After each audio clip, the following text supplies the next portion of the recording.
स्वार्थ पाई करे सब प्रीति सुर मुनि नर सब ही कैरी द्वार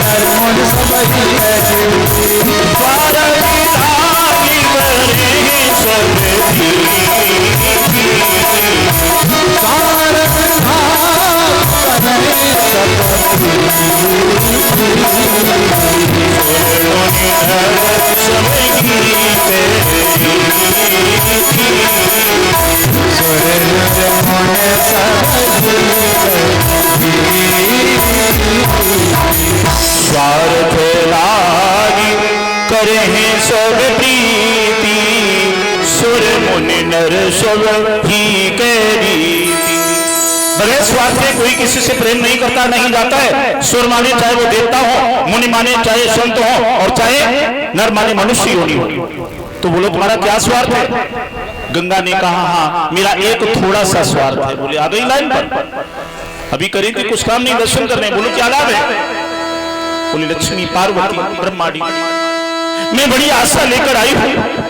अपने भक्तों के पाप धुलते धुलते मेरे सिर पर पापा इतना ज्यादा बदन हो चुका है जो मुझे कष्ट दे रहा, मुझे असहनीय है।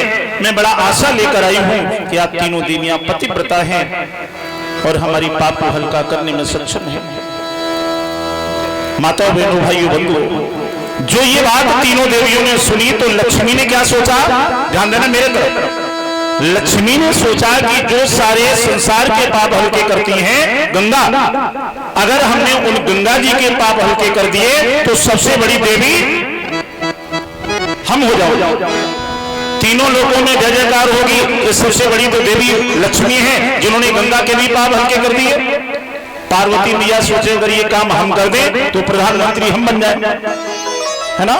और सरस्वती सोचे अगर ये काम हम कर दें तो मुख्यमंत्री की सीट हमें मिल जाए। हाँ, अपने अपने बड़ेपन के लिए तीनों देवियां दौड़ कर अपने कमंडल उठा लाई, गंगा जी को बैठा दिया। ध्यान देना, सबसे पहले मैया लक्ष्मी कमंडल लेकर आई और कहा गंगा जी आगे आओ। पार्वती ने कहा कि पहले हम पाप हल्के करेंगे। लक्ष्मी बोली नहीं, हम सबसे बड़ी हैं तो हम करेंगे। पार्वती ने सोचा कोई बात नहीं, जो जेठानी है बोले तुम ही प्रधानमंत्री बन जाओ। लक्ष्मी मैया ने कमंडल लेकर और पुष्प से जल लिया। पाप उतारने के लिए गंगा के सिर पर त्राक्षेपं जलम समर्पयामि पापहानि प्रजायते। 3 बार गंगा जी के ऊपर 3 छेपक जल के डाले पाप उतारने को। उसी समय तीनों देवियों के गंगा जी के कानों में बहुत सुंदर एक ध्वनि, एक आवाज आई। कौन सी आवाज? बहुत जानी पहचानी। कौन सी आवाज बोलेंगे आप लोग भी? श्रीमन नारायण नारायण नारायण, श्रीमन नारायण नारायण नारायण, भजन नारायण नारायण नारायण, भजन नारायण नारायण नारायण, बोलो नारायण नारायण नारायण, बोलो नारायण नारायण नारायण, श्रीमन नारायण नारायण नारायण, श्रीमन नारायण नारायण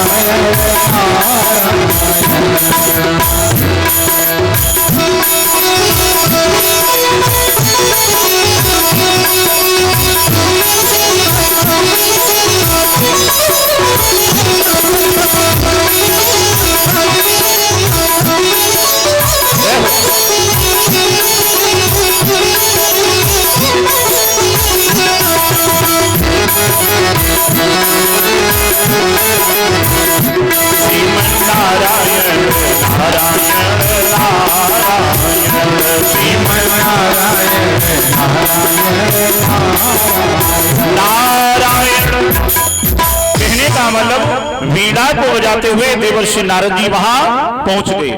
इधर नारद जी गंगा के पाप उतारने के लिए जल छोड़ रहे हैं। त्राक्षेपं जलम समर्पयामि। नारद जी बोले नारायण रुक जाओ मैया रुक जाओ। बोले क्यों? अरे बोले गंगा जी के पाप तो जल से अलग हो गए।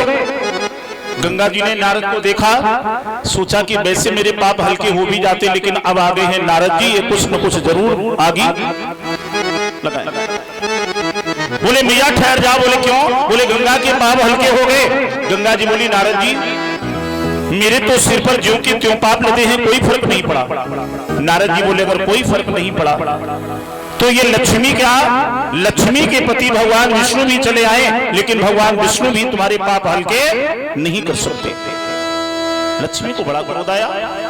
बोले नारद जी आखिर ऐसी हमें क्या कमी है जो मैं क्या मेरे पति भगवान विष्णु भी गंगा के पाप हम नहीं उतार सकते?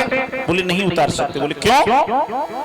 क्योंकि मां आपको नहीं मालूम, जिस पतिव्रता पत्नी का पतिव्रता धर्म नष्ट हो जाता है, दिमाग की डायरी पर नोट करना, जिस स्त्री का पतिव्रता धर्म नष्ट हो जाता है वो पत्नी कभी भी कोई शुभ कार्य नहीं कर सकती है।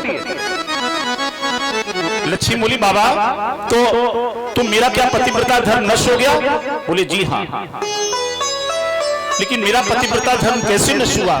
नारद जी बोले सुनो मां, जो पत्नी अपने पति को आदेश देती है, यहां से माता मैंने शिक्षा ले, नारद जी क्या कह रहे हैं? जो पत्नी अपने पति को आदेश देती है तो पति को आदेश देने से ही उसका पतिव्रता धर्म नष्ट हो जाता है।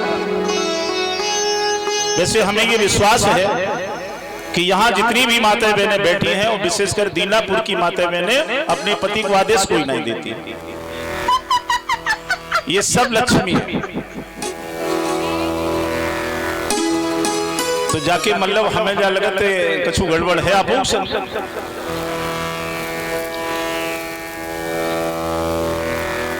बोली भक्त और भगवान। अब भाई हम तो ये बात नहीं कहेंगे क्योंकि अभी हमें 5 दिन कथा और कहना और इन्हीं लोगों से हमें लाभ है। बताएं कैसे? रुपया चढ़ाएंगे, 5वें दिन खीर पिटुआ चढ़ेंगे, चावल चढ़ेंगे, साड़ी चढ़ेंगे, श्रृंगार को सामान आप लोग का चढ़े बोलो?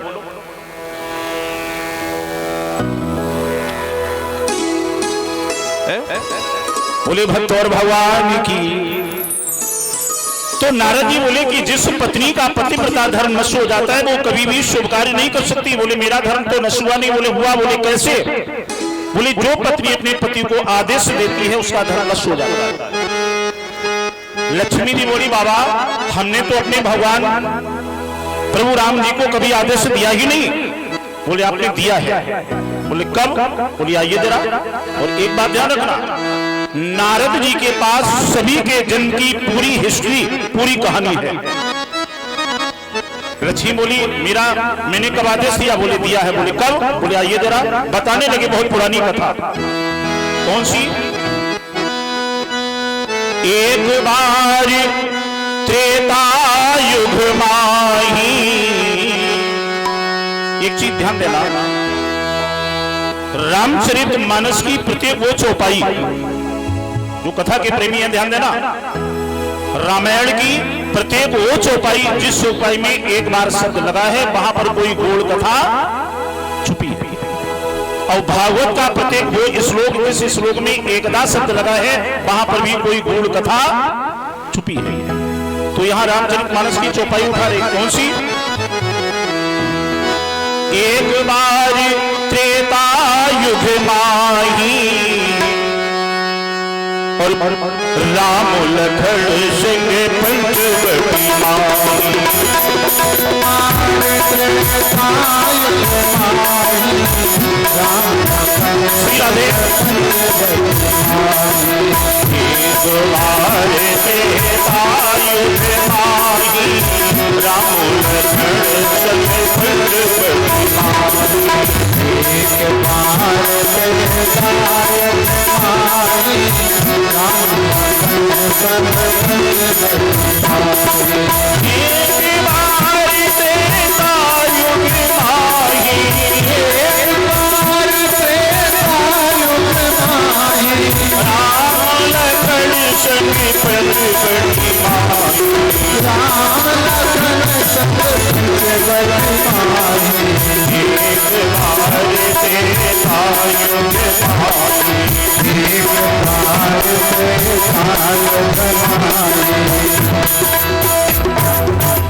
एक बार त्रेता युग माही।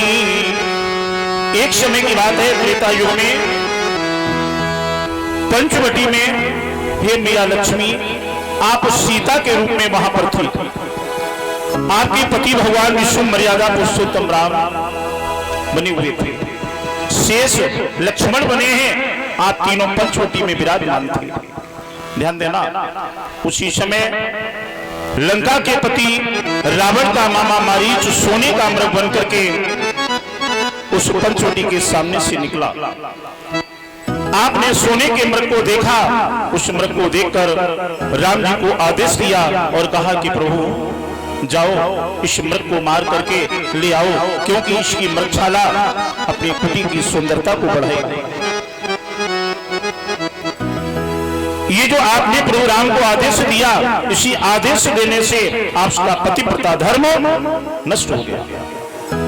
लक्ष्मी जी सोचने लगी, हम तो वैसे ही आंखें हरी पीली कर रही थी, तो बिल्कुल सही बात बता रहे। लक्ष्मी जी ने उठाया कमंडल और सबसे पीछे बैठ गई। पार्वती ने सोचा कि हमें यह लग रहा है कि प्रधानमंत्री की ये सीट मेरे नसीब में थी, तभी मेरी जेठानी बगैर लड़े इलेक्शन हार गई। हाँ, अब पार्वती कमंडल लेकर के आगे बढ़ी। पाप उतारने के लिए इन्होंने पुष्प लिया, कमंडल से जल और गंगा के ऊपर त्रा आक्षेपम जलम समर्पयामि पापहानि प्रजायते। नारद जी बोले बस करो बस करो। बोले क्यों? बोले अब तो जल से गंगा के पाप हल्के हो गए। गंगा जी बोली, नारद जी आप मेरी हंसी क्यों उड़ा रहे हो? मेरे तो सिर पर ज्यों के त्यों पाप है, कोई फर्क नहीं पड़ा। बोले अगर कोई अंतर नहीं पड़ा तो तुम्हारी ताकत क्या है? तुम्हारे पति भगवान शंकर भी चले आए, लेकिन गंगा के पाप हल्के नहीं हो सकते। पार्वती बोली, बाबा आखिर हमें कौन सी कमी है? नारद जी बोले, सुनिए पार्वती, जो पत्नी अपने पति से झूठ बोलती है, दिमाग की डायरी पर नोट करें हमारी माता बहनें, जो पत्नी अपने पति से झूठ बोलती है उसका भी पतिव्रता धर्म नष्ट हो जाता है। वैसे ईमानदारी से बताना, जितने लोग बैठी हैं यहां पर कोई मां बहन अपने पति से झूठ तो नहीं बोलती। जैसे जेब में पर्स में बटुआ में से रुपया गायब हो जावे, अब देखो रुपया की चोरी वाली है, कोई झूठ नहीं है। वैसे रुपए की चोरी वाली ये जो काला धंधा था ना, हमारे पीएम मोदी जी ने ये सब इनको कालो धंधा निकलवाए लोग। जितनी इनने चोरी कर पाई, जिस टाइम नोटबंदी हुई थी उस टाइम हम कहा थे मालूम है? अहमदाबाद हमारा कार्यक्रम चल रहा था, तो रात के 12 बजे हमारे मोबाइल की बेल बजी। हमने कहा रात के 12 बजे, तो देखा उसमें नंबर स्वीट होम। हमने कहा घर से फोन किया, फोन उठाया, बड़ा घबराहट। हमने रात के 12 बजे पंडितानी की, ये बताओ पंडित जी वास्तव में पुराने नोट सब बंद हो गए। हमने तो तुम्हें चिंता कहा भाई, हम जब घर से आए तब तुमने की हमें कछु खर्चा पानी दे, तो हमने 2000 दिए आपको। तो बोली इतने से काम कैसे? तो हमने कहा तुम्हारे पास होंगे। बोले हमारे पास भगवान कसम जहर खाए बेवकूफ नहीं। तो अब तुम्हें दिक्कत क्या हो रही? बोले पहले जब बताओ वास्तव में बंद हो गए। हमने कहा हो गए। बोले हम क्या बताएं, हमारे पास पुराने वाले 65,000 रुपया धरे, जितना काला इन्होंने नोट किया सब निकल आया। लेकिन ये चोरी नहीं है। क्यों? धीरे धीरे ये गृहणियां हैं, लक्ष्मी है, धीरे धीरे बचत, अल्प बचत करके जब कोई इमरजेंसी पड़ती है तो आपको ही दे देती है। ये बेचारी कहां ले जाए? देखिए झूठ बोलना पाप है, लेकिन 3 जगह झूठ बोलना पाप नहीं है, पुण्य है। कहां पर? नोट करिए। नंबर 1, कन्या के विवाह में आप झूठ बोल दें तो वहां झूठ बोलना पाप नहीं है, पुण्य है। क्योंकि आपके झूठ बोलने से किसी की कन्या कहीं सुखी घर में पहुंच जाए तो वहां झूठ बोलना पाप नहीं है, पुण्य है। नंबर 2, आपके झूठ बोलने से यदि किसी के प्राणों की रक्षा होती है, किसी के प्राण बच जाए, तो वहां झूठ बोलना पाप नहीं है, वहां झूठ बोलना पुण्य है। नंबर 3, यदि आपके झूठ बोलने से कोई अधर्म से हटकर के धर्म के रास्ते पर चलने लगे तो आप वहां झूठ बोल दें, वहां झूठ बोलना पाप नहीं, वहां पुण्य है। बोले भक्त और भगवान की जैसे प्राणों की रक्षा, कोई गाय किसी बदी के कसाई के हाथ से छूट करके आए और आपके आंखों के सामने जाकर के किसी रूम में किसी मकान में प्रवेश कर जाए, और पीछे से वो कसाई आए और ये कहे ये बताइए आपने गाय देखी, तो आप ये कहेंगे कि झूठ बोलना पाप है। तो आपने अगर बता दिया कि हाँ गाय इसके अंदर है, तो अंदर जाएगा वो गाय की हत्या कर देगा, तो वहां सत्य बोलना आपका पाप है। तो वहां आप ये झूठ बोल दिएगा कि मैंने नहीं देखी, और अगर ये स्पष्ट झूठ नहीं बोल सकते तो एक काम करिएगा, केवल एक बात कह दो कि जिसने देखी, शब्दों पर ध्यान देना, जिसने देखी वो बता नहीं सकते, और जो बता सकती है उसने देखी नहीं। बात समझ में आ रही है? जिसने देखी यानी आंखों ने देखी तो आंखें बता नहीं सकती, और जिब्या जो बता सकती है उस जिब्या ने देखी नहीं। तो आप बता दो कि जिसने देखी वो बता नहीं सकते, और जो बता सकती है उसने देखी। विद्वान लोग ऐसे बात को हैंडल कर देते, मोड़ देते। बोले गोविंद भगवान की। सुखदेव जी कहते हैं कि हे राजन परीक्षित,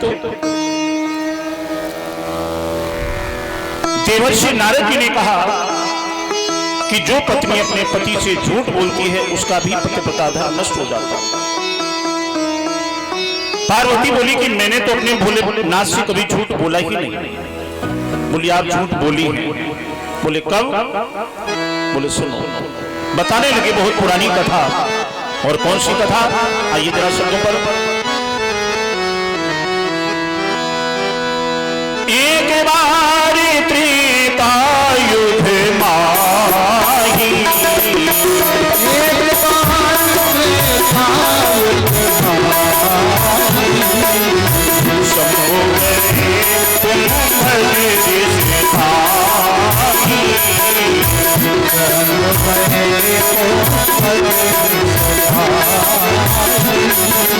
एक बार त्रेता युग माही, एक बार त्रेता युग माही, शंभु गए कुंभल ऋषिधारी, शंभु गए कुंभल ऋषिधारी। शंभु के सखी जग जननी भवानी, शंभु सखी जग जननी भवानी। ऋषि अग्निश्वर जानी, ऋषि अग्निश्वर जानी।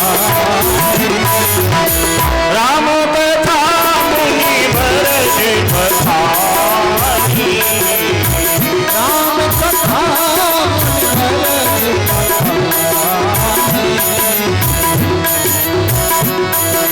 राम कथा मुनि भरत बखानी।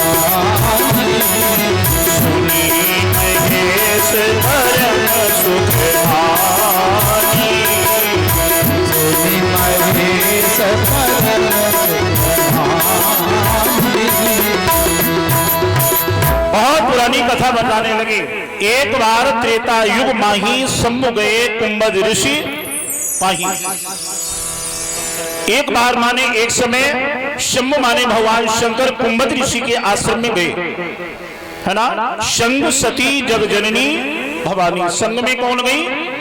संग सती, मैया सती जो जगत की भवानी है, ये भी साथ में गई, क्योंकि कुंभज ऋषि ने अपने आश्रम में एक यज्ञ किया है और वहां पर राम कथा का भव्य आयोजन था। शब्दों पर ध्यान देना। जब कुंभज ऋषि के आश्रम में वहां गए तो महात्मा कुंभज ऋषि ने देखा ये तो जगत की जननी है, देवों के देव आदि महादेव भगवान शंकर हैं। तो जगत की जननी जान करके अखिलेश्वर, अखिल धनी ईश्वर बराबर अखिलेश्वर, अखिलेश्वर जानकर भगवान शंकर और सती के चरणों की पूजा अर्चन बंदन कुंभज जी ने किया। यहाँ पर कुंभज महात्मा जी ने राम कथा का अनुवाद किया, राम कथा कही, लेकिन सुनी महेश। यहाँ केवल भगवान शंकर ने राम कथा पान की, सती ने राम कथा नहीं सुनी, अनादर कर दिया, ऐसा प्रमाण है। कथा को पान करके जिस समय कैलाश पर्वत के लिए वापस चलने लगे, नंदी पर सवार होकर के आगे भोले बाबा बैठे थे, पीछे सती मैया बैठी जा रही है। ध्यान देना मातो बहनों भाइयों बंधुओं, लौटे चले जा रही है कैलाश पर्वत को, नादिया पर सवार है। तो आगे भगवान भोले बाबा ने क्या देखा? मगम दृश्वा दो बालको, मग माने रास्ते में, दृश्वा माने देखा, दोह माने दो, बालको माने दो छोटे छोटे बालक रास्ते में। चक्षु नाम रुदंती चाह, चक्षु माने आंखों से आंसू बहाते हुए रो रहे थे। और रोते रोते दोनों बालक लताओं से, पत्तों से, मृगों से, सिंहों से, चीतों से, वृक्षों से पूछ रहे थे, रोते रोते व्यथित व्याकुल। और क्या पूछ रहे थे? हे खग मृग हे मधुकर श्रेणी, हे खग मृग हे मधुकर श्रेणी, तुम देखी सीता मृगनेनी, तुम देखी सीता मृगनेनी। हे खग मृग हे मधुकर श्रेणी, तुम देखी सीता मृगनेनी, तुम देखी सीता मृगनेनी। हे खग मृग हे मधुकर श्रेणी, हे खग मृग हे मधुकर श्रेणी, तुम देखी सीता मृगनेनी, तुम देखी सीता मृगनेनी।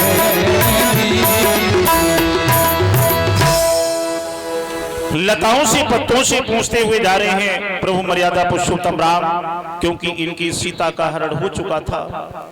हे खग मृगों, तुम किसी ने मृग के समान लोचन वाली वैदेही जानकी सीता को देखा है? व्यथित हृदय से व्याकुल रोते हुए प्रभु राम लभ्राता लक्ष्मण चले जा रहे थे।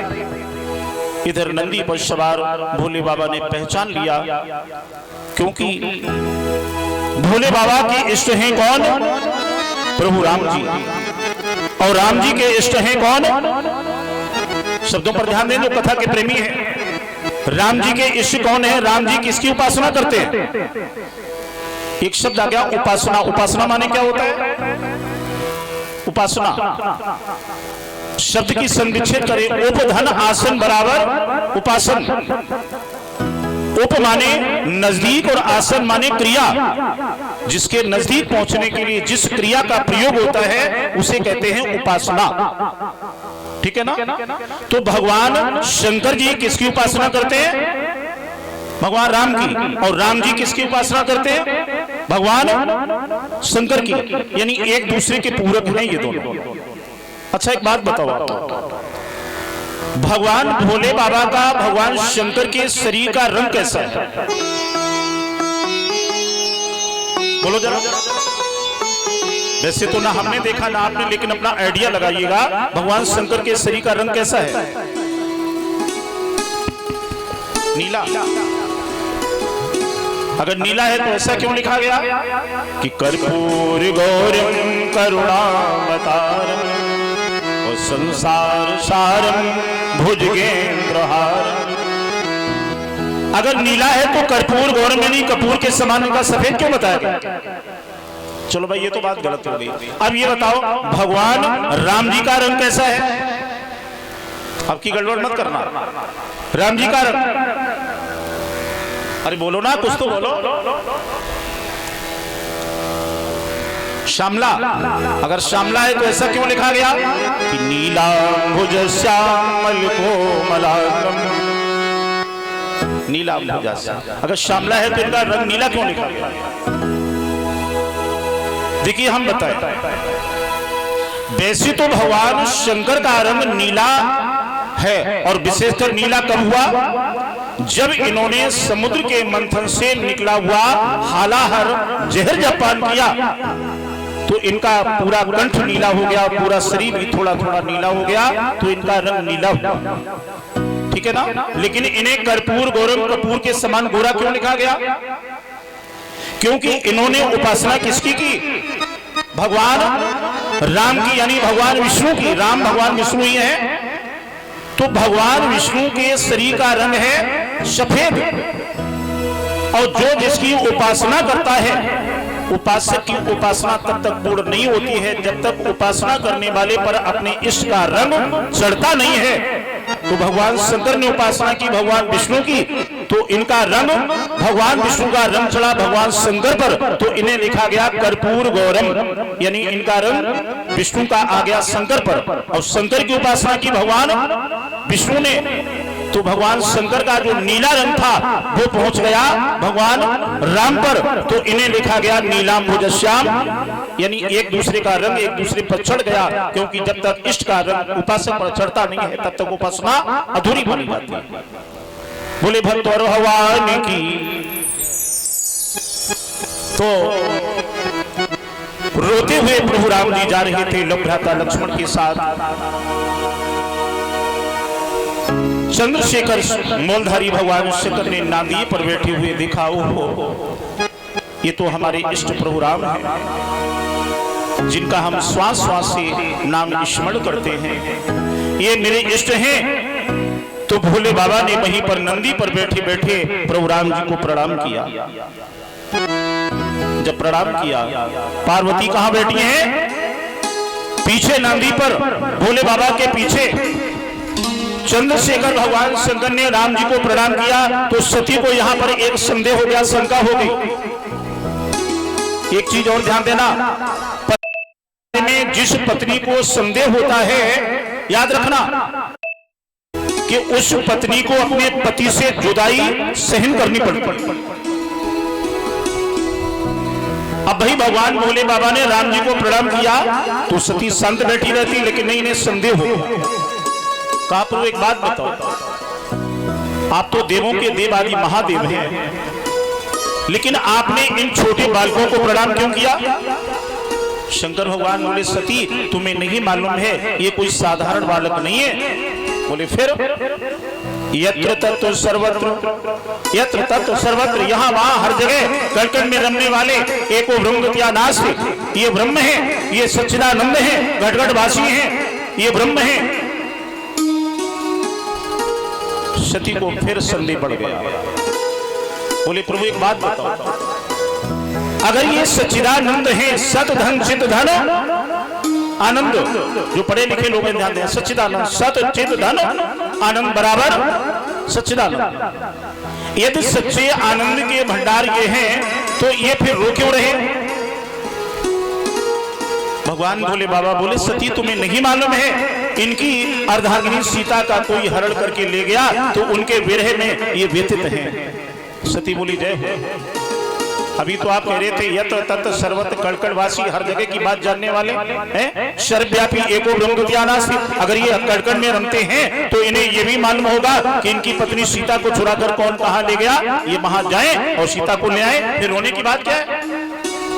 शंकर भगवान बोले सती मेरी बात समझ, यद्यपि इन्हें मालूम है कि इनकी पत्नी को चुरा करके लंका का राजा रावण ले गया और ये वहां से सीता को ला सकते हैं, लेकिन ये इसलिए ऐसा नहीं कर रहे। बोले किस लिए? बोलिए सुनो सती। बोले शंकर भगवान का सुनो सती कि दुनिया की नाटक शाला में, जय हो, दुनिया की नाटक शाला में नाटक दिखलाने आए हैं। दुनिया की नाटक शाला नाटक दिखलाने आए हैं। दुनिया की नाटक शाला में, दुनिया की नाटक शाला में नाटक दिखलाने आए हैं। नाटक दिखलाने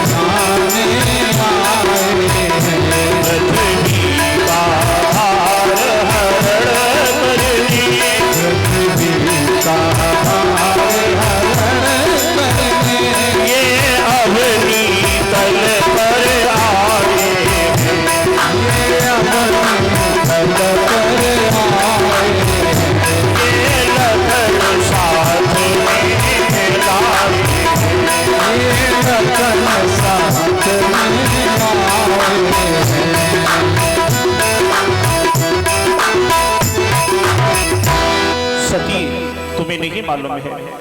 ये सीधे जाकर के सीता को ला सकते हैं, लेकिन एक बात ध्यान रखो, ये दुनिया की नाटकशाला में नाटक दिखा रहे हैं, क्योंकि सीधे अगर चले जाएंगे तो कैसे खरदूसर, दृष्टा, कुंभकर्ण, अहिरावण, रावण, इन सभी का उद्धार कैसे होगा। इसलिए ये दुनिया की रंगशाला में नाटक दिखा रही है। लेकिन माता बहनों, भाइयों, बंधुओं, सती को विश्वास नहीं हुआ। और एक बात ध्यान देना, जिस पत्नी को अपने पति की बात पर विश्वास नहीं होता है, उसे भविष्य में महा कठिन दुख का सामना करना पड़ता है। अभी भी विश्वास नहीं हुआ तो नारद जी कहते कि मां, आपने सोचा कि अगर ये यत्र तत्र सर्वत्र घट घटवासी हैं, ब्रह्म हैं, सच्चिदानंद हैं, तो चलो इनकी चल करके हम परीक्षा लें। एक बात बताना, आप लोग जितने भक्त यहां बैठे हैं, परीक्षा शिक्षक बच्चों की लेता है या बच्चे अध्यापक की लेते हैं? बोलो जरा भाई, परीक्षा तो अध्यापक टीचर बच्चों की लेता है या परीक्षा भगवान भक्त की लेता है? और जहां भक्त भगवान की लेने लगे या बच्चे अध्यापक की लेने लगे तो समझ लो कि वहां पर केवल दुख ही दुख है। रामचरितमानस के अंतर्गत तो 4 भक्त हुए हैं, दिमाग की डायरी पर नोट करें जो कथा के प्रेमी हैं। और इन 4 भक्तों ने 4 तरह से भगवान राम के दर्शन किए। एक भक्त ने प्रभु राम के दर्शन किए परीक्षा के द्वारा, और एक भक्त ने भगवान राम के दर्शन किए समीक्षा के द्वारा, एक भक्त ने भगवान राम के दर्शन किए प्रतीक्षा के द्वारा, और एक भक्त ने भगवान राम के दर्शन किए परीक्षा के द्वारा।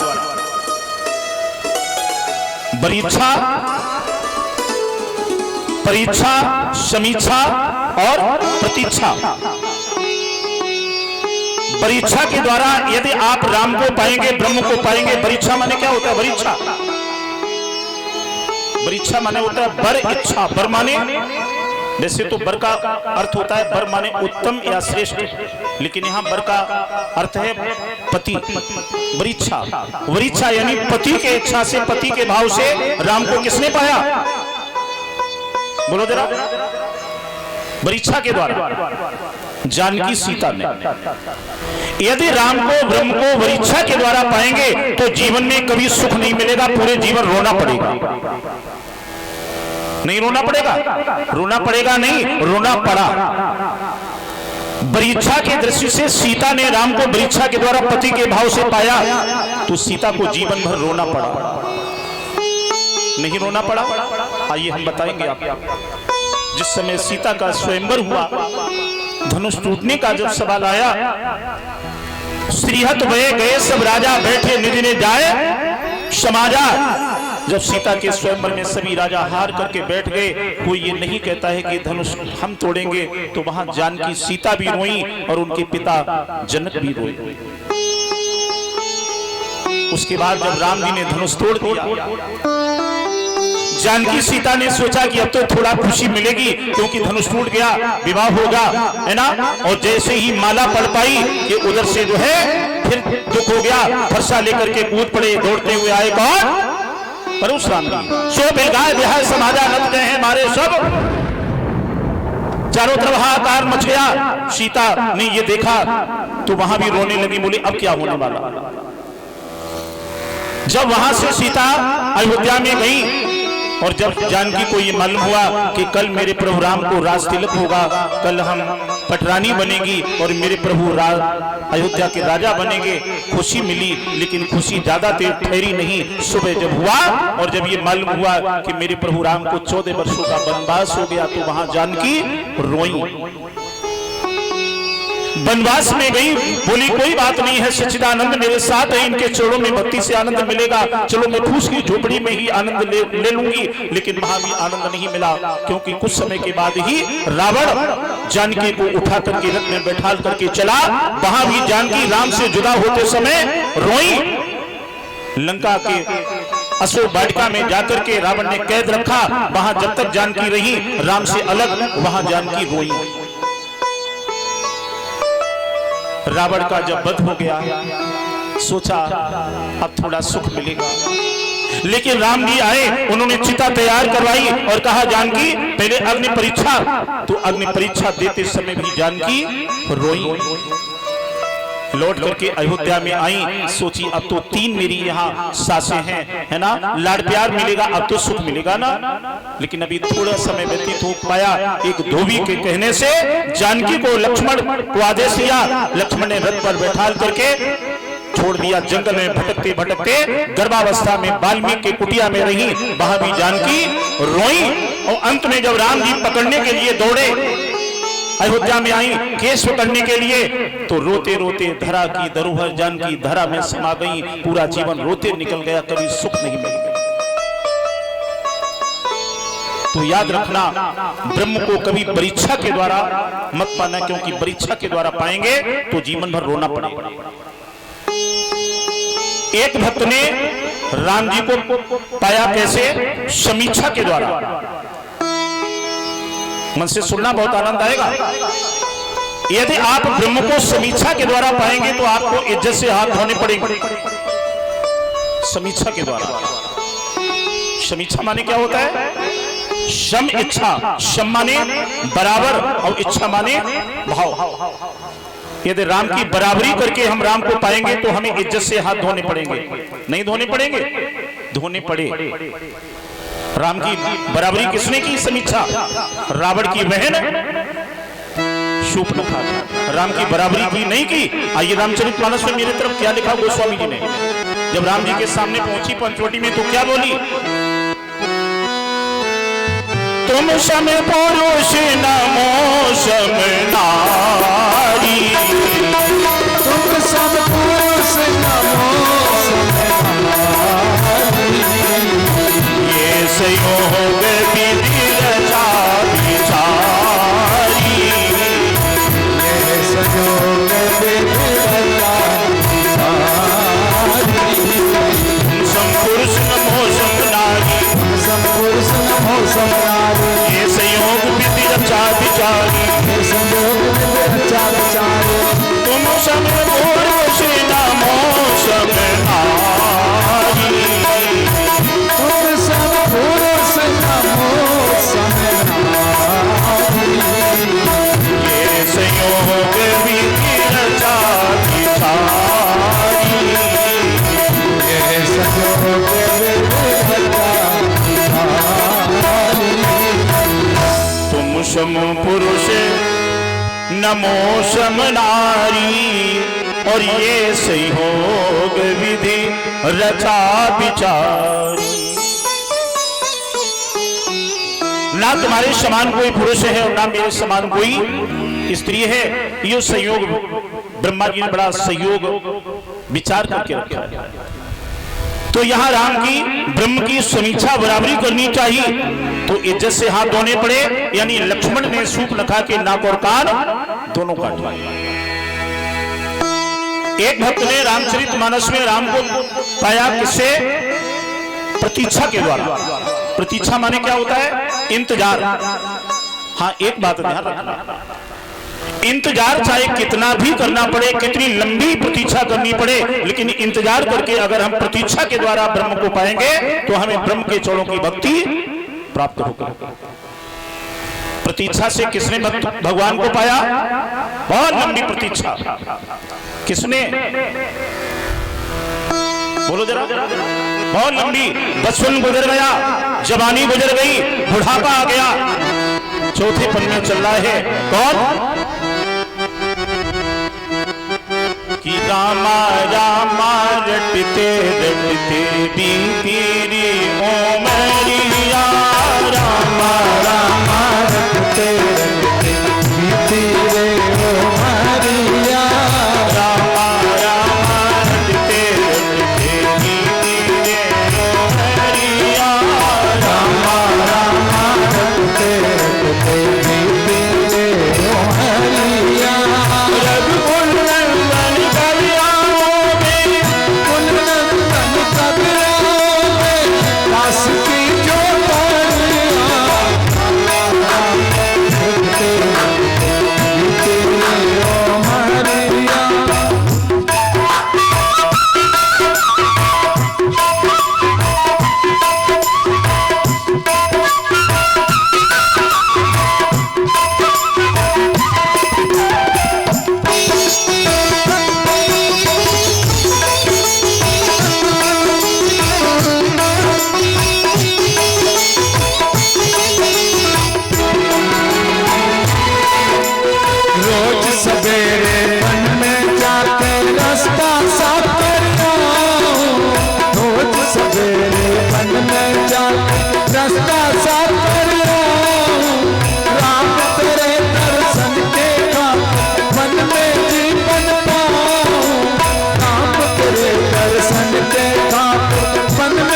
सूखा जो भी मिले भोग लगा के पाऊं, रूखा सूखा जो भी मिले भोग लगा कर पाऊं।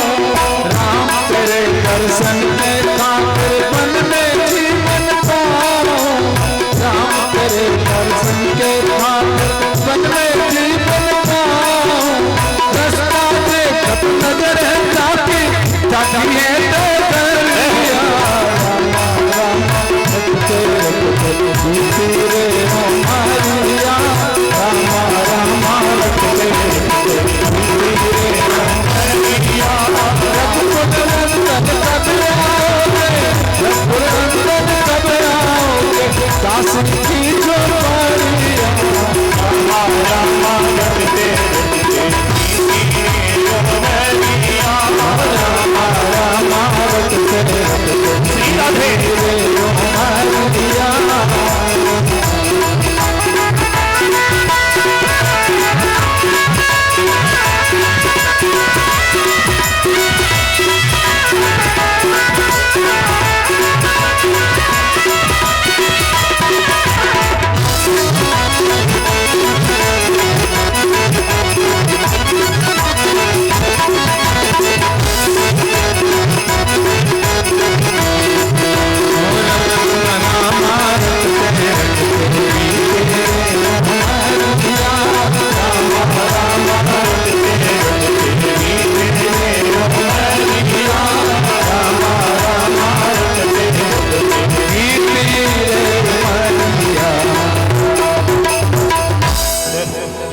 बसवन गुजर गया, जवानी प्रभु को सौंप दी, बुढ़ापा आ गया।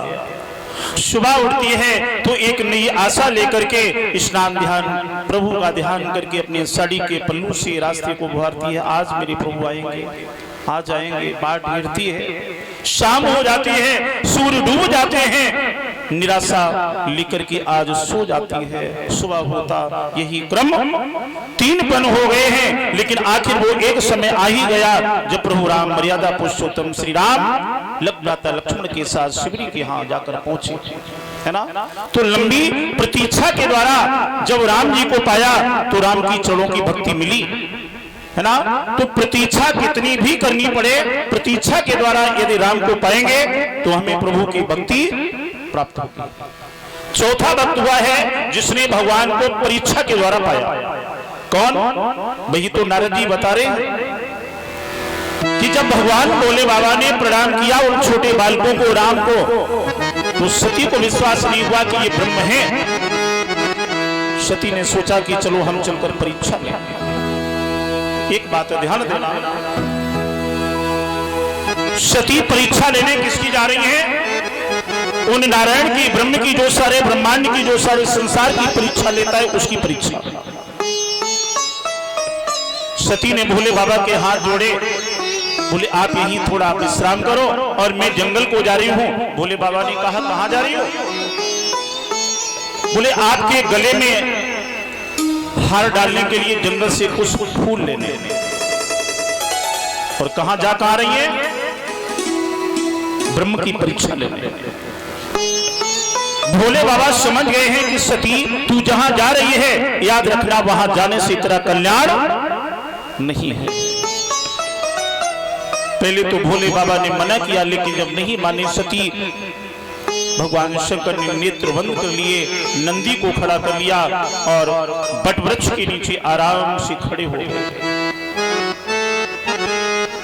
मैया सती जा रही है। सती ने सोचा, ध्यान देना माताओं बहनों भाइयों बंधुओं, सती सोच रही है कि चलो हम सीता का रूप बना करके, जहां राम जी जा रहे हैं, राम के सामने सीता के रूप में जाकर के खड़ी होंगी। अगर वो ब्रह्म है तो हमें सीता के रूप में भी पहचान लेंगे और हमें प्रणाम करेंगे, और ये तो मां सती हैं। और अगर साधारण बालक होंगे तो सीता के रूप में देखकर हमसे पूछेंगे, अरे सीते तू कहां गई थी? परीक्षा हो जाएगी। तो वहां से सती चली हैं और माया से सीता का रूप बना करके जा रही हैं। और कहां जा रही हैं? माया से रूप बनाकर मायापति के सामने। मायापति कौन है? ब्रह्म। संत श्रोमण बाबा गोस्वामी जी क्या लिख रहे हैं?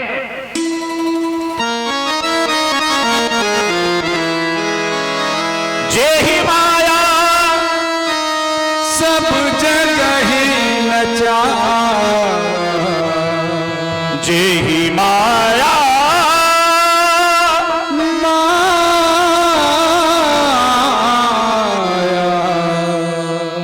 जे ही माया सब जगह ही नचावा, ता सुचरित लख काहू न पावा। जे ही माया सब जगह नचावा, ता सुचरित लख काहू न पावा। माया से सीता का रूप बना करके जा रही हैं। एक बात दिमाग की डायरी पर नोट करना, माताओं बहनों भाइयों बंधुओं, यदि हम अपने चित्र को सुंदर बनाएंगे, आपके चित्र को देख करके, आपके रूप को देख करके संसार वाले, दुनिया वाले तो मोहित हो जाएंगे, लेकिन मेरा ब्रह्म, मेरा ठाकुर आपके चित्र को देखकर मोहित नहीं होता है। यदि प्रभु को मोहित करना है तो आप अपना चरित्र सुंदर बनाइए। बाहर के ग्लैमर को, बाहर के आकर्षण को, बाहर की सुंदरता को देखकर दुनिया के लोग तो रीझ सकते हैं, लेकिन मेरे प्रभु को अगर रिझाना है तो आप क्या सुंदर बनाएं? अपना मन, अपना हृदय, क्योंकि प्रभु कहते हैं ना अहम बसामि वैकुंठे, ना मैं वैकुंठ में वास करता हूं, ना मंदिर में, चर्च में, ना गुरुद्वारे में, ना मस्जिद में।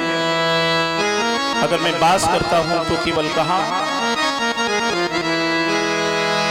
निर्मल मन जन सो मोहे पावा, मोहे कपट छल छिद्र न पावा। निर्मल मन जन सो मोहे पावा, निर्मल मन जन सो मोहे पावा।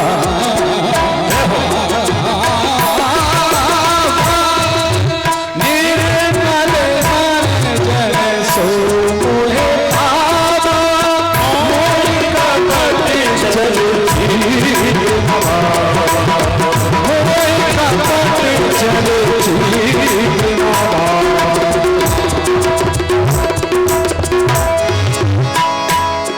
निर्मल मन जन सो मोहि पावा, मोहि कपट छल छिद्र ना भावा।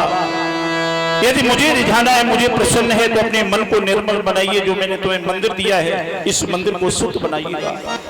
ईमानदारी से बताना, जो भी श्रोता बंधु बैठे हैं, है ना, ये शरीर प्रभु का दिया हुआ मंदिर है। यदि इसमें गंदगी जरा भी कलुषिता है तो प्रभु का वास नहीं होगा। ये तो मंदिर की बात है। यदि आपके मकान में, आपके रूम में, कमरे में, दरवाजे पर, है ना, चबूतरे पर गंदगी पड़ी हो तो किसी की इच्छा होगी यहां बैठ जाए? बोलो जरा। और यदि स्वच्छ सफाई है तो पहले इस घर को नहीं, इस घर को पहले हम आप स्वच्छ करें, साफ करें, परमात्मा का स्थान होगा। और जिसने इस घर को नहीं संभाला वो कभी भगवान को नहीं पा सकता। बड़ा सुंदर किसी विद्वान ने 2 शब्द लिखे हैं, तालियों की मीठी मीठी सेवा करते हुए जरा बोलेंगे कि तुमने घर को नहीं बुहारा, ऐसे नहीं, ऊपर हाथ उठाओ जरा। तुमने आंगन नहीं बुहारा, कैसे आएंगे भगवान? तुमने आंगन नहीं बुहारा, कैसे आएंगे भगवान? तुमने आंगन नहीं बुहारा, कैसे आएंगे भगवान? तुमने आंगन नहीं बुहारा, कैसे आएंगे भगवान? कैसे आएंगे भगवान? कैसे आएंगे मेहमान? कैसे आएंगे भगवान? कैसे आएंगे मेहमान? तुमने आंगन नहीं बुहारा, कैसे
कैसे आएंगे भगवान, कैसे आएंगे भगवान, कैसे आएंगे मेहमान, कैसे आएंगे भगवान, कैसे आएंगे श्रीमान। तुमने आंगन नहीं बुहारा, कैसे आएंगे भगवान।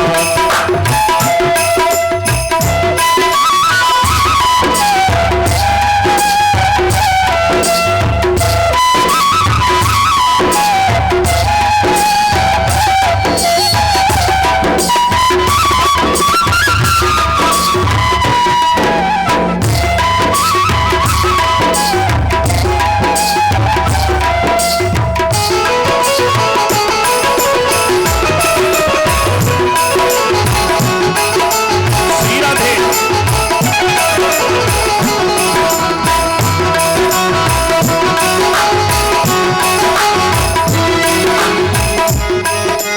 काम क्रोध मद लोभ दुष्ट की लगी हुई है मेरी, काम क्रोध मद लोभ मोह की लगी हुई है मेरी।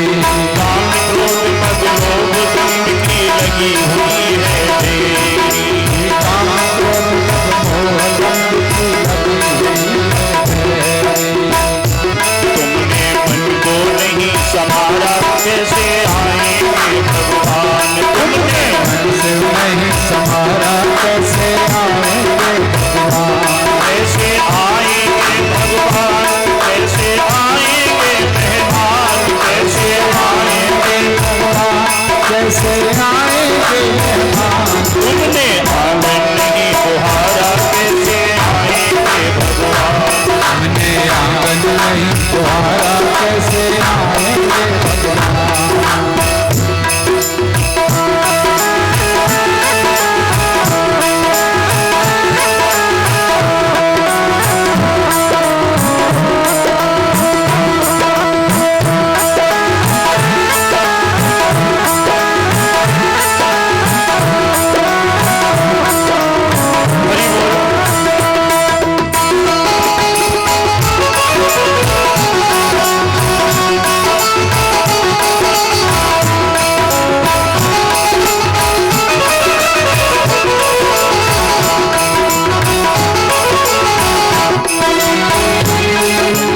आंगन नहीं बुहारा, कैसे आएंगे भगवान। तुमने आंगन नहीं बुहारा, कैसे आएंगे भगवान। कैसे आएंगे भगवान, कैसे आएंगे मेहमान, कैसे आएंगे भगवान, कैसे आएंगे मेहमान। तुमने आंगन नहीं बुहारा, कैसे आएंगे भगवान। तुमने आंगन नहीं बुहारा, कैसे आएंगे भगवान। तुमने आंगन नहीं बुहारा, कैसे आएंगे भगवान। तुमने आंगन नहीं बुहारा, कैसे आएंगे भगवान। कैसे आएंगे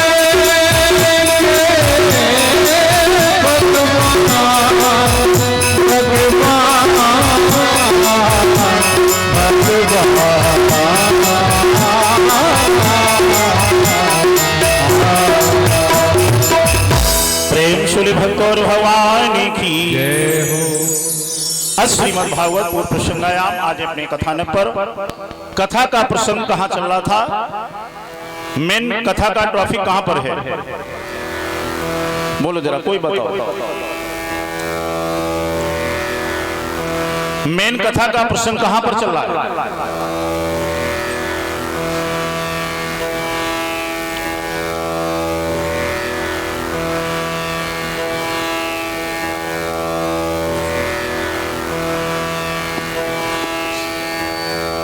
बोले भक्त और भगवान की।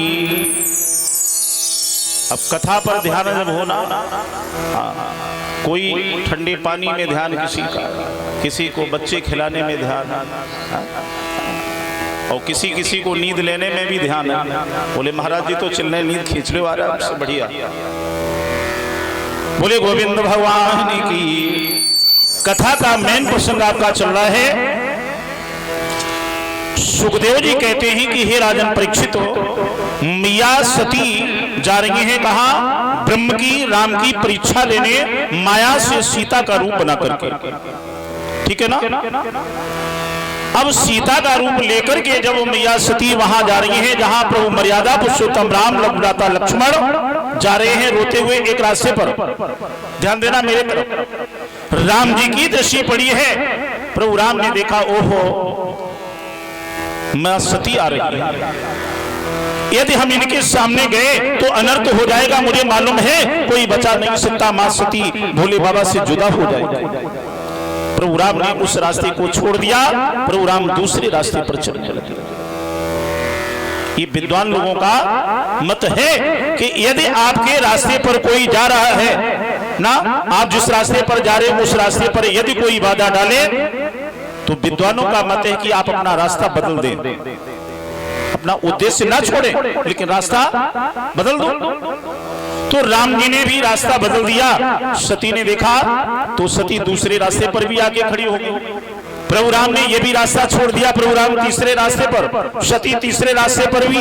एक चीज ध्यान देना, आपने देखा होगा कोई भी देवता है, हर देवता के पास दो चीजें हैं, अस्त्र और शस्त्र दोनों, है ना। जब शास्त्र से काम न चले तो अस्त्र उठा लेना चाहिए। पहले तो रास्ता बदले और जब कोई पीछे ही पड़ जाए तो फिर सामना करें। 3 बार प्रभु राम ने रास्ता बदला लेकिन सती जब नहीं मानी तो राम जी जो है सामने पहुंचे। पहचानने वाले मायापति ने एको ब्रह्म द्वितीया नास्ति ब्रह्म ने राम जी ने पहचान लिया। हो गजब हो गया, ये तो मेरी माँ सती है जो सीता के रूप में है। तो प्रभु राम ने दोनों हाथ जोड़े, नेत्र बंद किए, मस्तक झुकाकर प्रणाम किया, कहा मातेश्वरी प्रथम तो मेरा प्रणाम स्वीकार हो।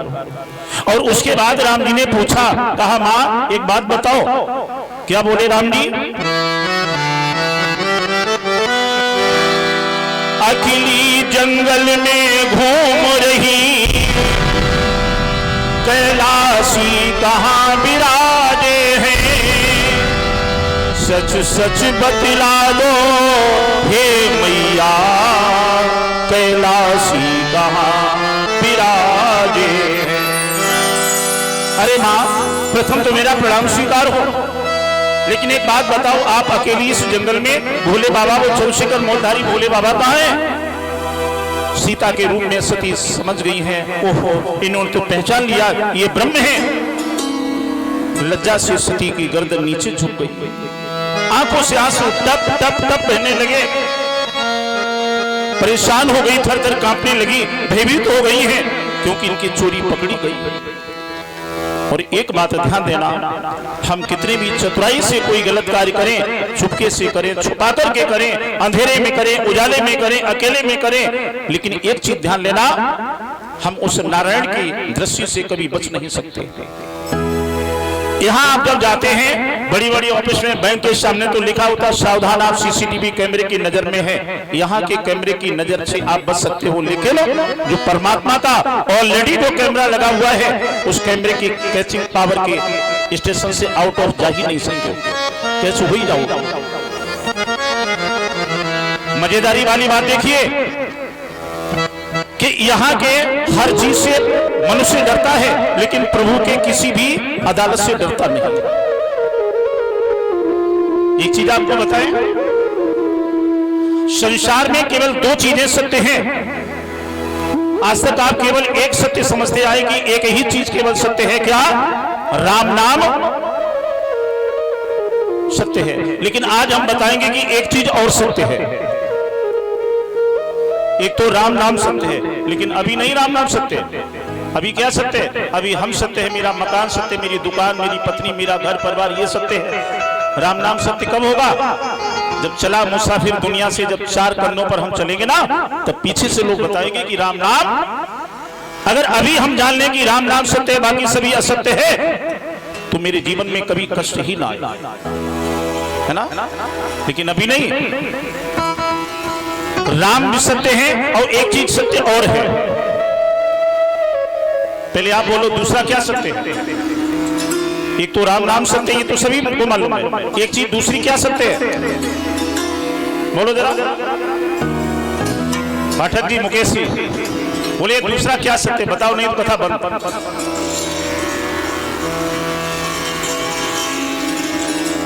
एक राम नाम सत्य है, दूसरी क्या सत्य है? मृत्यु। मृत्यु सत्य है, मैं मरूंगा ये सत्य है। अगर कोई ये झुठला दे और ये कह दे कि मैं नहीं मरूंगा तो बिल्कुल असत्य है। एक राम नाम सत्य है, दूसरी मैं मरूंगा मृत्यु भी सत्य है।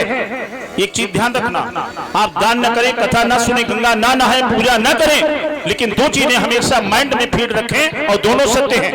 एक राम, हम जहां भी हैं जो भी करते हैं परमात्मा देख रहा है, और एक दिन हम मरेंगे, ये हमेशा याद बना रहे तो मन वाली कर्म से कभी कोई गलत काम नहीं।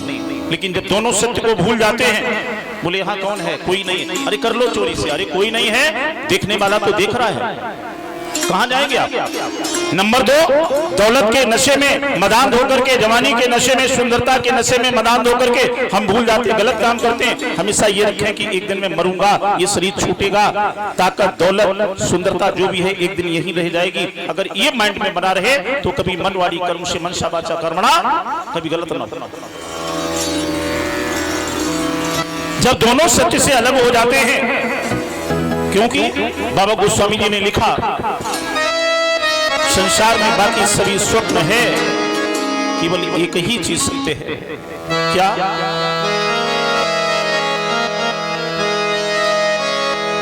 उमा कहूं मैं अनुभव अपना, उमा कहूं मैं अनुभव अपना,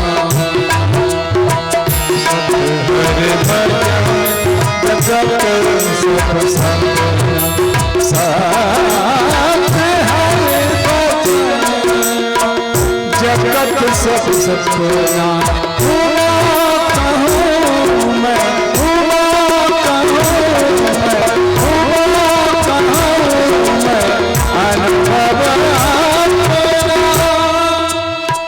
उमा कहूं मैं अनुभव अपना, सत्य हरि भजन जगत सब सपना। सत्य हर भजन, सत्य को भजन को छोड़कर ये सारा संसार स्वप्न है। पत्नी अगर साथ निभाएगी तो दिल्ली तक, भाई अगर साथ निभाएगा, परिवार के लोग अगर साथ निभाएंगे तो शमशान तक, और उसके आगे की यात्रा तो हमें खुद ही करनी पड़ेगी। याद रखना, उसके आगे की यात्रा में कोई शामिल नहीं होगा, वो हमें केवल अकेले ही यात्रा करनी पड़ेगी। इसलिए कभी भी कोई गलत काम न करें। 4 वेद 6 शास्त्र में बात मिली है 2, दुख दीने दुख होत है और सुख दीने सुख। जो हमें दूसरों से गलत लगता है अपने लिए, वो हम दूसरों के प्रति ना करें। याद रखना, ये सबसे बड़ी पूजा होती है। बोले भक्त और भगवान की।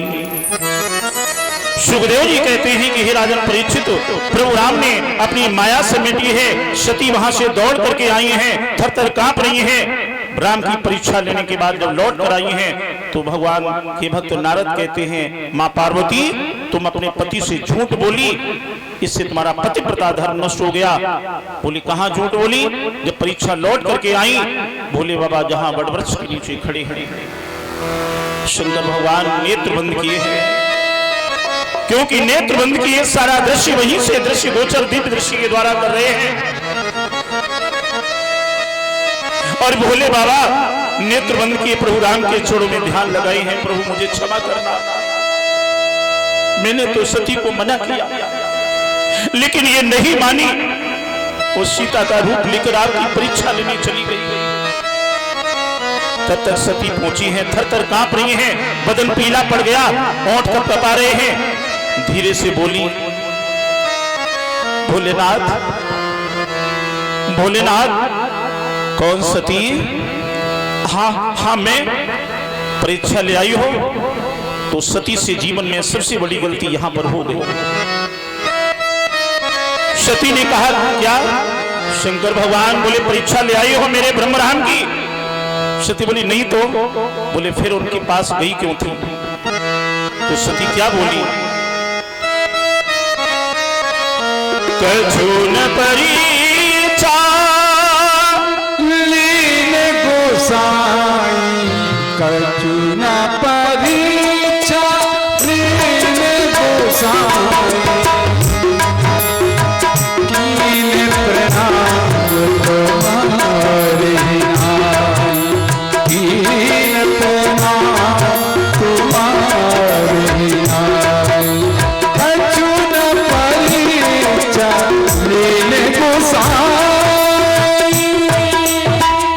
तबो शंकर देखा धर ध्याना, तबो शंकर देखा धर ध्याना, सती जो दीन सब जाना, सती जो चरित सब जाना। शिव शंकर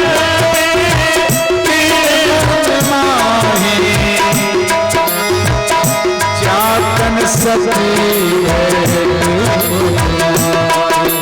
शिव शंकर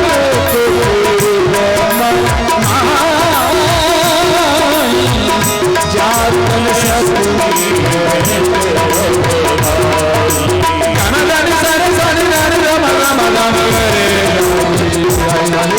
गागा मामा गागा जातन सती, जातन सती, जातन सती मोहे नाय। सती के जीवन में सबसे बड़ी गलती हो गई। भगवान ने कहा कि मेरे ब्रह्म राम की परीक्षा ले आई, तो क्या बोली? कछु न परीक्षा लीन गुसाही, कीन प्रणाम तुम्हारे। अगर यही कह देती केवल कि कछु न परीक्षा लीन गुसाई, तब तो ठीक भी था, लेकिन आगे झूठ कितना बोली। देखिए एक बात ध्यान रखना, गलती करना ये गलती नहीं है, लेकिन गलती करके गलती को ना मानना ये सबसे बड़ी गलती है। गलती तो होती है, मनुष्य गलतियों का कठपुतला है, गलतियां होना स्वाभाविक है, लेकिन गलती अगर हो जाए, अगर कोई कहे कि गलती हो जाए होती, तो आप ये कह दो हाँ गलती हो गई, मान लो। लेकिन गलती करके गलती को ना मानना ये सबसे बड़ी, यही तो गलती है। तो सती केवल ये कह देती कि मैंने कोई परीक्षा नहीं ली, ठीक है, लेकिन उल्टा कह क्या गई? कीन प्रणाम तुम्हारे, मैंने गलती नहीं की, कीन प्रणाम, जैसे आपने प्रणाम किया उसी तरह मैं भी प्रणाम करके आ रही हूं। भगवान शंकर की आंखों में आंसू आ गए। क्या क्या बोली सती? कीन प्रणाम, जैसे मैंने श्रद्धा भाव से अपने ईश्वर को प्रणाम किया वैसे प्रणाम करके। इतना बड़ा झूठ,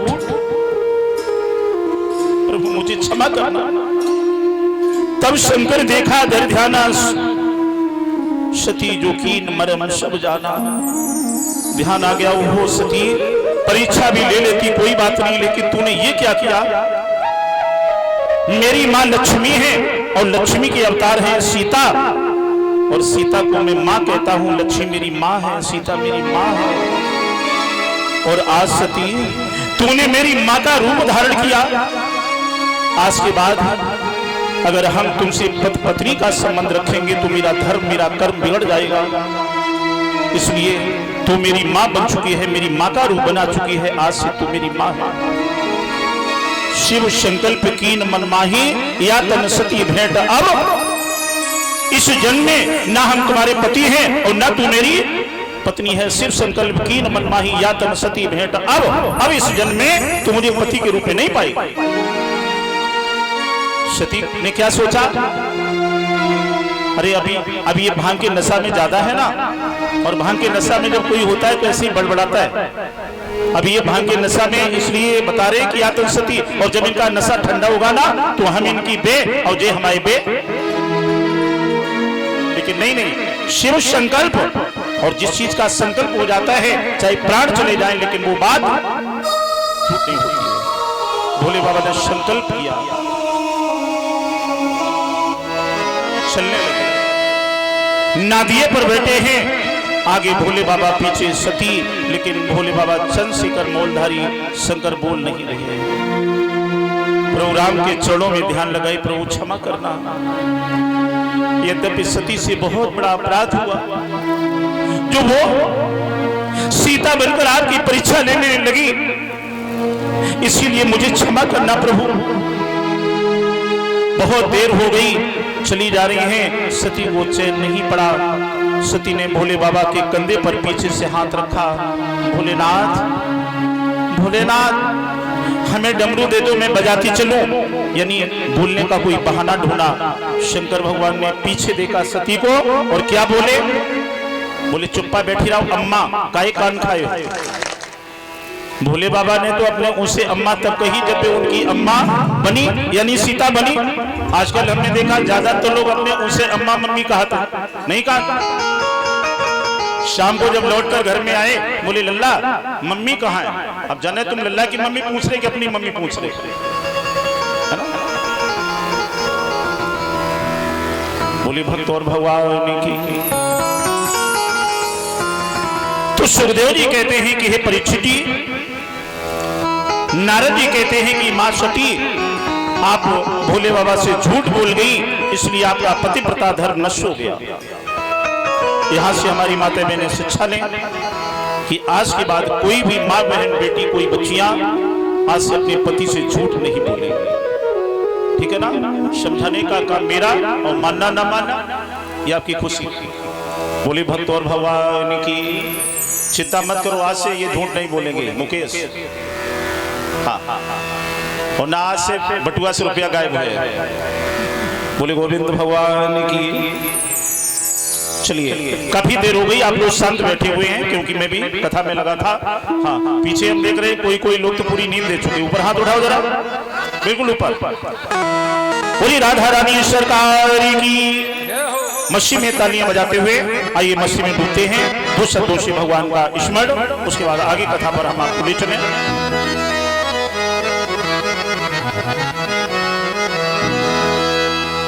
अच्छा एक बात बताओ, यहाँ जितने लोग बैठे हैं, हमारी बरसाने वाली राधा रानी से कितने लोगों के जीवन की डोर जुड़ी है? ऊपर हाथ उठाओ जरा।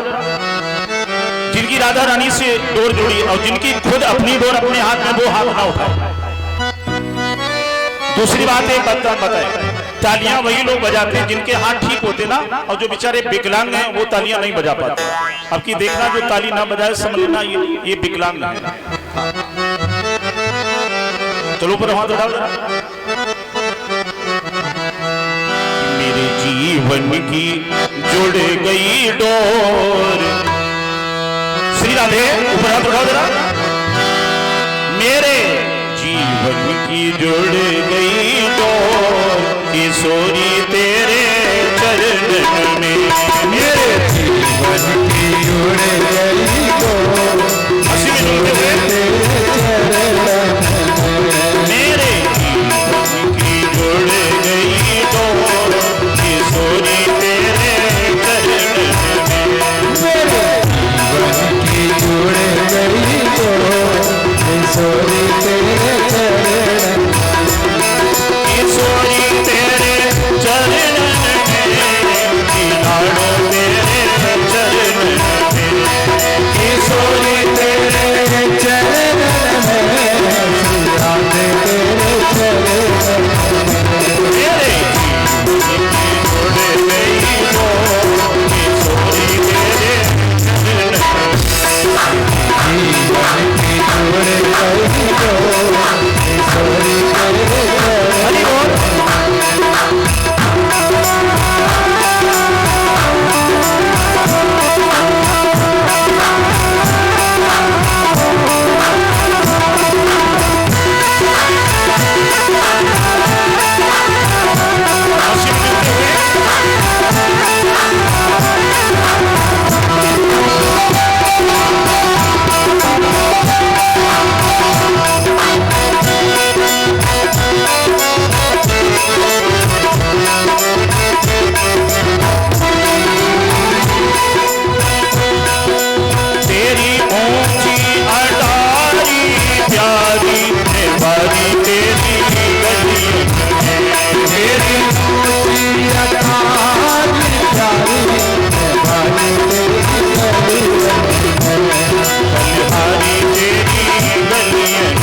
देवन को बार करो आनंद के कुमार को।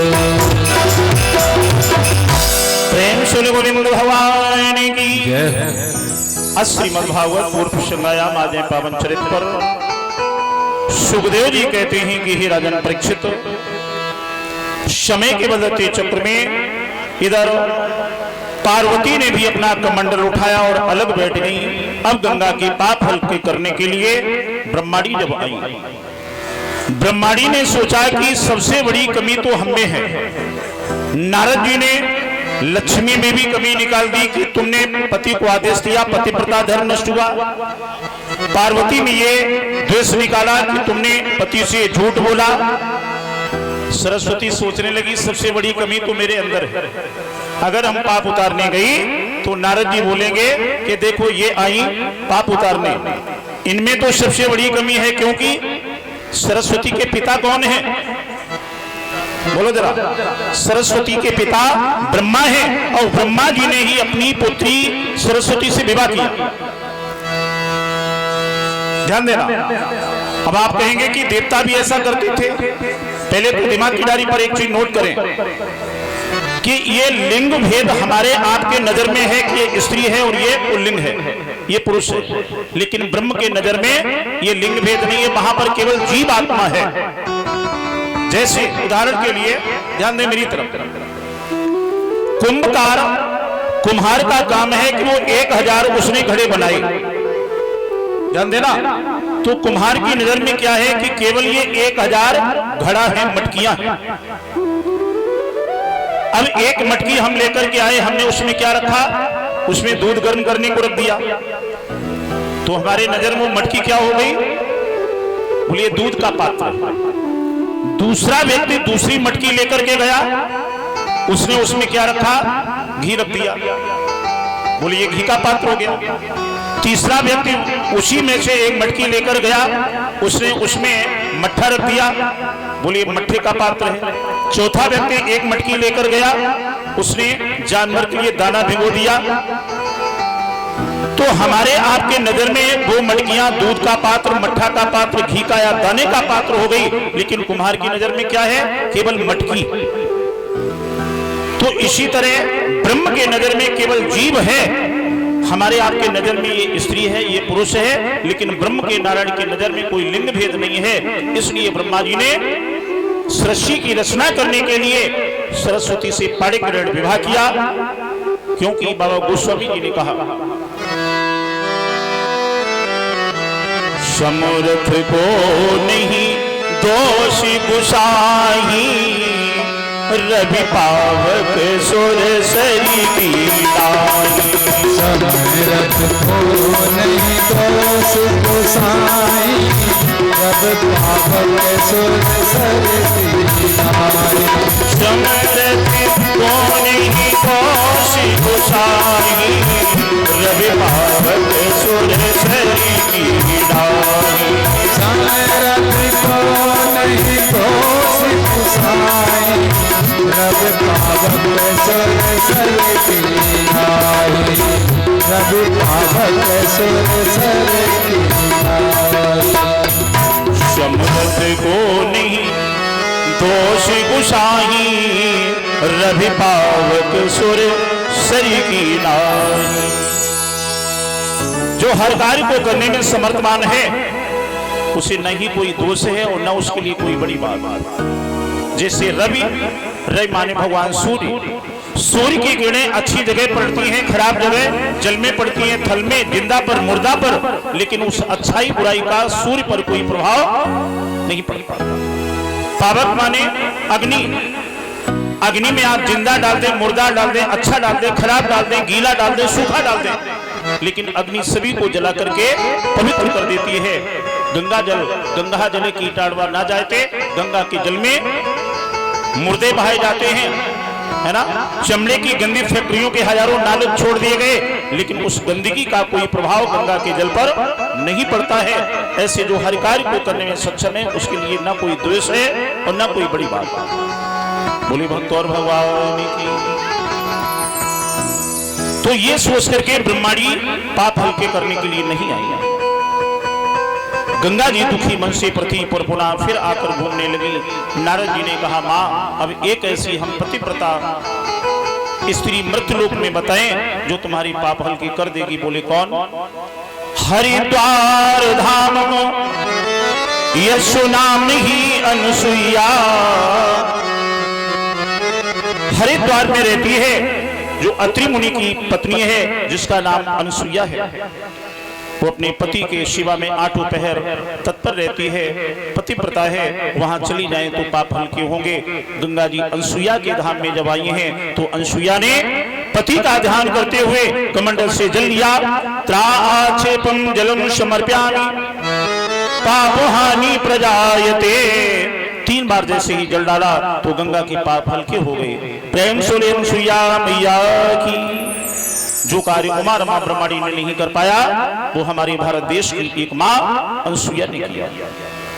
क्योंकि हमारा भारत देश हमेशा गर्वित रहा। महापुरुषों ने अगर अपना नाम कमाया है तो ऐसा कोई युग, ऐसा कोई समय नहीं रहा जिसमें हमारी माताओं बहनों ने भी अपना नाम अग्रगण्य नहीं रखा, चाहे वह कोई समय हो। हर युग में माताएं बहनें भी महापुरुषों से आगे रही है। तो बड़े प्रेम से आज जो है जय जयकार हुई। अनसुईया ने जब पाप हल्के किए तो गंगा ने कहा कि बहन मैं तुमसे प्रसन्न हूं, हमसे कोई वरदान मांगो। तो अनसुईया ने एक वरदान मांगा, बोले हमें ये वरदान दो कि जब तक ये पृथ्वी रहे मेरे आश्रम के सामने से एक तुम्हारी निर्मल जल की धार बहती रहे। तत्क्षणेन करारविंदेन संकेत मात्रम प्रवाहितम गंगा जलेन। उसी क्षण गंगा जी ने हथेली का संकेत किया, कल कल की ध्वनि होते हुए एक निर्मल जल की धार अनसुईया के आश्रम के सामने से बहने लगी। बोले गंगा मैया की। जो भक्त गए होंगे चित्रकूट में देखा होगा, अनसुईया के आश्रम के सामने से उसी दिन से एक गंगा की धार आज भी बह रही है, जिस गंगा का नाम है अलकनंदा गंगा। ठीक है ना, जो गए हैं अनसुईया धाम में देखा होगा। तो इस तरह से गंगा जी के पाप हमारे देश की एक माने अलग किए, क्योंकि मेरा भारत देश हमेशा सतियों से, देवियों से, संतों से, महापुरुषों से भरा पूरा रहा। मैं तो ये कहूंगा कि हम जिस देश में बैठे हैं, मेरा जन्म हुआ, जो मेरा कर्म क्षेत्र है, धर्म क्षेत्र है, उस देश भारत के दर्शन के लिए विदेशी लोग तरसते हैं। और विदेश से जब लोग आते थे, सैलानी लोग, तो हमारे भारतवर्ष की मिट्टी को प्रणाम करते थे और मिट्टी को लेकर माथे से लगाते थे और ये सोचते थे कि भारत की मिट्टी मिट्टी नहीं है, क्या है? भारत की मिट्टी चंदन है। क्योंकि मेरा भारत संस्कार और संस्कृत में विश्व गुरु रहा, इसलिए यहाँ की मिट्टी को विदेशियों ने मिट्टी नहीं समझा, चंदन समझा। और क्या कहते थे? अगर शब्द अच्छे लगे तो तालियों की सेवा करते हुए जरूर बोलेंगे, भारत की मिट्टी को मिट्टी नहीं बल्कि क्या दिया गया? जरा शब्दों पर ध्यान देना कि चंदन है इस देश की माटी। किस देश की? जिस देश में हम बैठे हैं, है ना? जितने भी अवतार हुए हैं, 24 अवतार, वो हमारे भारत देश में हुए हैं, विशेषकर गंगा यमुना के मध्य में, जहां मेरा जन्म हुआ, जहां हम बैठे हैं, ये सबसे पवित्र भूमि है। चंदन है इस देश की माटी और तपोभूमि हर ग्राम है। हर नारी सीता अनसुईया, बच्चा बच्चा राम है। हर नारी सीता अनसुईया, बच्चा बच्चा बजाते हुए राम है। हर नारी सीता अनसुईया, बच्चा बच्चा राम है। हर नारी सीता अनसुईया, बच्चा बच्चा राम है। बोलो राम राम राम, बोलो राम राम राम, बोलो राम राम राम, बोलो राम राम राम, बोलो राम राम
में जन्म दिया, इस धरती में जन्म दिया।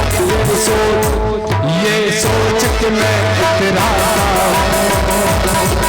भारत का रहने वाला हूँ, भारत की बात बनाता हूँ, भारत का रहने वाला हूँ, भारत की बात बनाता हूँ, भारत की बात बनाता हूँ, भारत की बात बनाता हूँ। बोले गोविंद भगवान की, बोले वृंदावन बिहारी लाल की। चल रही पावन श्रीमद् भगवत कथा के द्वितीय दिवस में हम यहाँ तक कथा पर आए। कल हमारे आपके सत्संग का तृतीय दिवस होगा। कथा का समय याद रखें, 1 बजे से लेकर और यही 2 बजे से लेकर 6 बजे तक।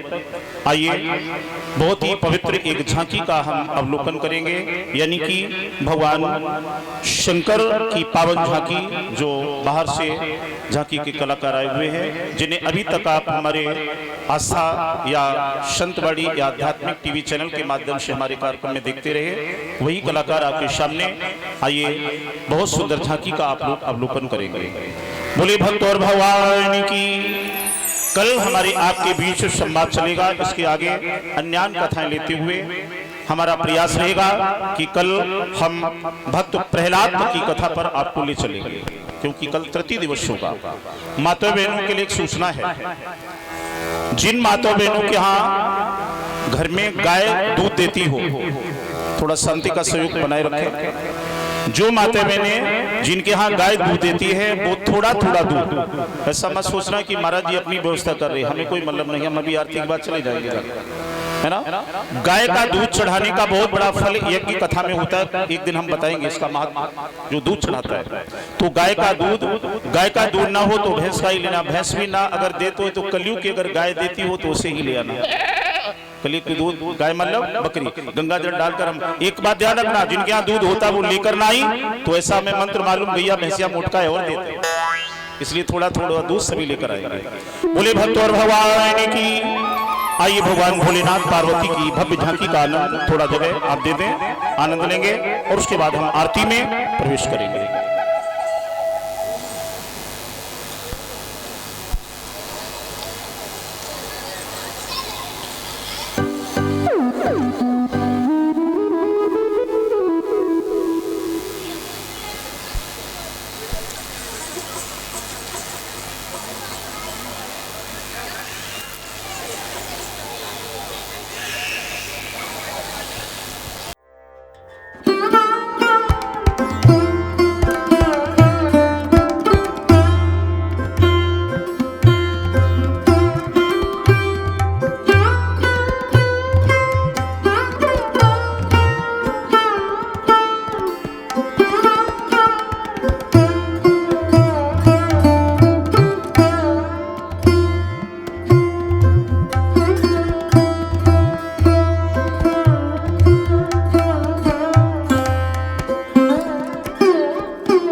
हार जागी मत कावड़ लिए मोटी ताजी हूँ मत ना घबराइए तू मोटी ताजी हूँ मत ना घबराइए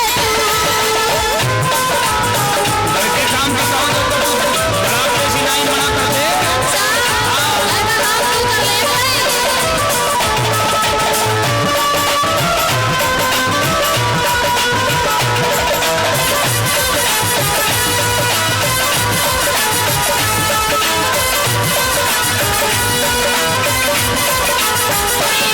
जो ना माने प्यारी मैं भी साथ चलूं थारी हरे राम फैसला भी चलेगा कर जाई जो ना माने प्यारी मैं भी साथ चलूं थारी हरे राम फैसला भी चलेगा कर जाई बाला और गोला को बाला और गोला को संग में बुलवाइए तू रत्ना अंडी जेकी कैसेट सुनवाइए तू रत्ना अंडी जेकी कैसेट सुनवाइए तू थोड़ी अपने मन की सजनी अपने मन की मन खोल सुनाइए तू पिया सावन का मेरा मन हरिद्वार घुमाइए तू पिया सावन का मेरा मन हरिद्वार घुमाइए तू थोड़ी अपने मन की मन खोल सुनाइए तू पिया सावन का मेरा मन हरिद्वार घुमाइए तू थोड़ी अपने मन की मन खोल सुनाइए तू पिया सावन का मेरा मन हरिद्वार घुमाइए तू प्रेम सुले शंकर भगवान की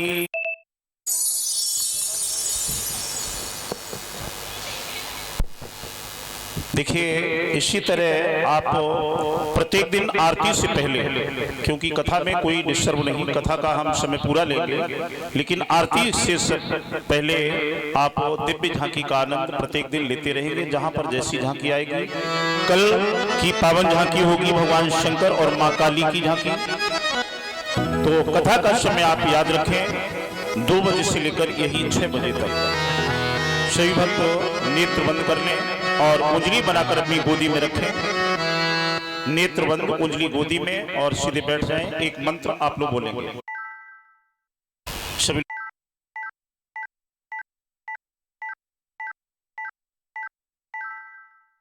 के हैं आप हमारे हो, आप हमारे हो, आप हमारी बुद्धि को, आप हमारी बुद्धि को इस तरह बनाए रहें जो कि मन से वाणी से या कर्म से किसी का भी कहीं पर भी किसी प्रकार का अनर्थ एवं कष्ट ना हो जाए।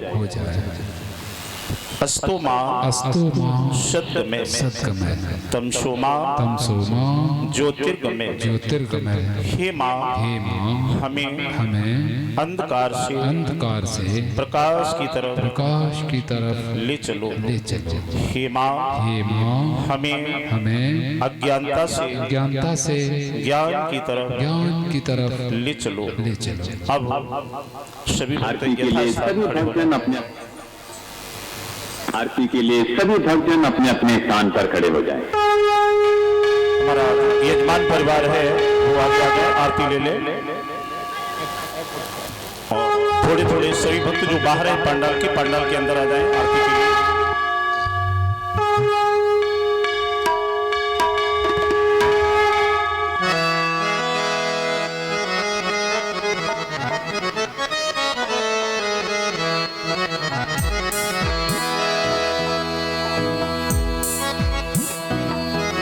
श्री भागवत भगवान की है आरती, पापियों को पाप से है तारती। श्री भागवत भगवान की है आरती, पापियों को पाप से है तारती। श्री भागवत भगवान की है आरती, पापियों को पाप से है तारती।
से है आरती।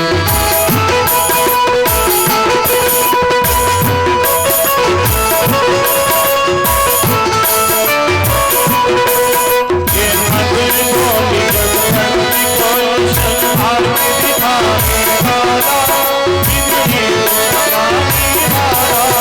ये मधुर बोल सतखंड को सन्मार्ग दिखाने वाला, बनाने वाला। श्री राम यही घनश्याम यही, श्री राम यही घनश्याम यही, सबके महिमा की आरती। पापियों को पाप से है आरती। भागवत भगवान की है आरती। पापियों को पाप से है आरती। मंगल भवन मंगलहारी, बस दशरथ अजित बिहारी, दीनदयाल निधि संहारी। भैरवनाथ मम संकट वारे, नाथ सकल संपदा तुम्हारी। मैं सेवक समेत सुतनारी, प्रभु की कृपा भयउ सब काजू। हमारी सफल बाजू। सब मिलकर के आरती पूरी, इस मंदिर में बजत बधाई, सब मिलकर के आरती गाई। इस मंदिर में बजत बधाई। भागवत भगवान की है आरती। पापियों को पाप से है आरती। कर्पूर गौरम करुणावतारम, संसार सदा वसंतम गिरिजारविंदे, भवनानि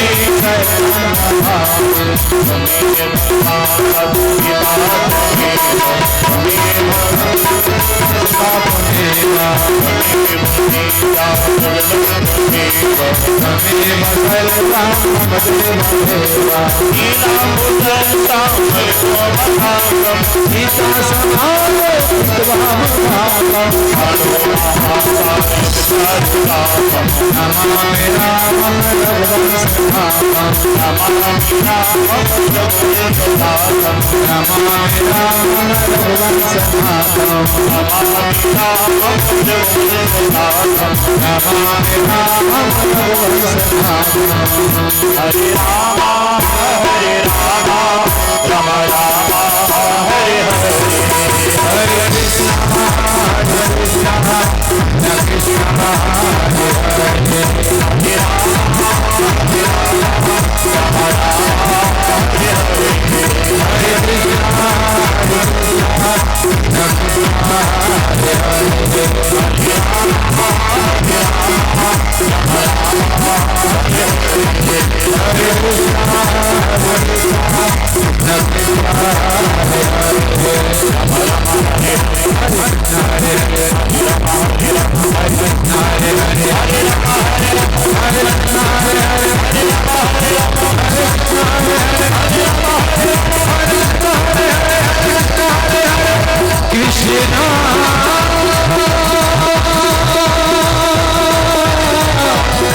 कृष्ण हरे हरे।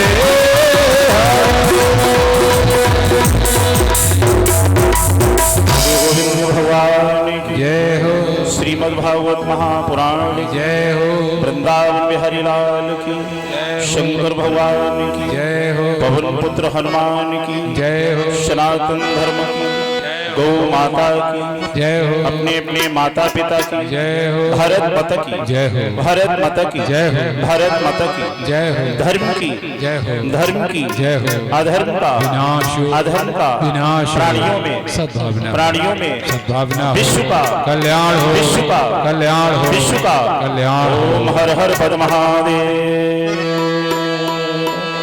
ओम शांति ही शांति ही शांति। सभी श्रोता बंधु आरती एवं महाप्रसाद ग्रहण करके ही जाए, क्योंकि कथा का पूर्ण लाभ जब भी प्राप्त होता है जब आप आरती और महाप्रसाद ग्रहण करके जाएं। जय श्री राधे, धन्यवाद। कथा के समय का सभी लोग ध्यान रखेंगे।